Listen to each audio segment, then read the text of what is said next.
Ram and Ashfaq dreamt of India, an India free from the chains of divide, an India free from the despotic British Raj. The rising voice of Indians across the country was being systematically extinguished.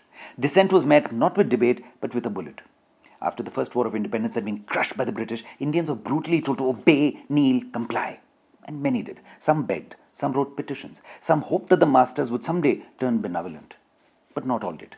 From the rage born from these atrocities rose a different kind of Indian, the revolutionary. In the October of 1924, 5 such revolutionaries came together.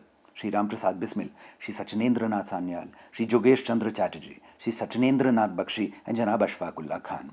Together they formed the Hindustan Republican Association, the HRA, created to overthrow the British in India through armed revolution. Shri Prasad Bismil was a poet. Janab Ashfaqulla Khan wanted to become an engineer, but the plight of their country made them opt for tools of revolution instead. Whilst building the HRA, Janab Khan and Shri Bismil realized just how similar they were. They were both born in Shahjahanpur, just 3 years apart. Yes, one was a Brahmin, the other was a Pathan. Two faiths, two traditions, but there was one undying fire in both their hearts. India must rise. India must be free, free by revolution. But the revolution needed fuel. It needed money. They refused to ask its people for this. The common man had already lost everything to colonial rule. So they looked to the enemy.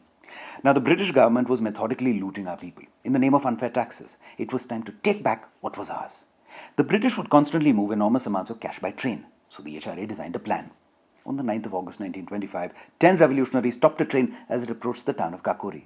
This train was carrying British treasury funds, several thousands of rupees of Indian tax money ripped from the hands of Indian peasants and workers. With surgical precision, they overpowered the guards and seized the treasury. This was not theft, this was reclamation to be used for Mother India's freedom. Though meticulously planned, a civilian was unfortunately accidentally killed, and this accident came at a price. It gave the furious, embarrassed British government leverage to frame the revolutionaries not as robbers, but as murderers. One by one, the revolutionaries were hunted. Bismil and Khan were captured. Bismil sent to Gorakhpur jail, Khan to Faizabad jail. Two brothers in arms denied a final embrace, a final goodbye. In prison, Bismil wrote in his diary poems and a final message to his countrymen. Ashfaqulla also penned poetry about the love for his motherland, about dying with pride. And then came the 19th of December 1927. In Faizabad, Janab Ashfaqulla woke before dawn, performed his final prayer and said, "My only regret is I have but one life to give for India. I wish I could be born again, just to die for her again."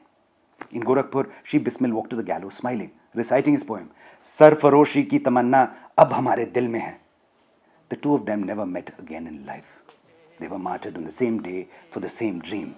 India, our India. Two comrades, two patriots, two brothers, Ashfaq and Ram.